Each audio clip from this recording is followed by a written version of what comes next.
Алгүй хэлсэн дээ. Загнуулсан биш. За миний хувьд бол уулын ангирт шүлгийг 2 жил гарan бичсэн. 4 мөр шүлэг. Тэгээ хамгийн богино өгөнд хамгийн их утга агуулсан дуу болохоор нэрлэе. За миний болохоор Кста гонхтой хоёрыг зөгөөж чадах гонхтой байсан.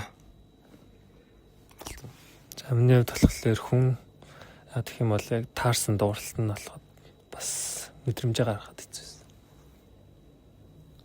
Яг нөгөө нэг мэдрэмжэнд таарсан дууралт болдохгүйсэн гэж. Окей. Миний хувьд болохоор гонхтой баг нэг 18 19 онд зохиочоод 23 онд бичүүл цацж байсан. Анхны танаа листэн дээр арай илүү гонхтой л сонсогдод. Тэгтээ одоогийнх нь ч гэсэн гонхтой л та баярлаа.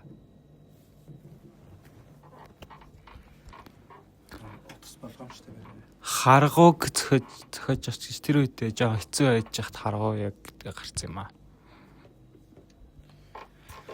За удахгүй гонхтойгийн өндөр таналисттай улам гонхтой хөгжим цацагдах болно. Тэгээд баяртай.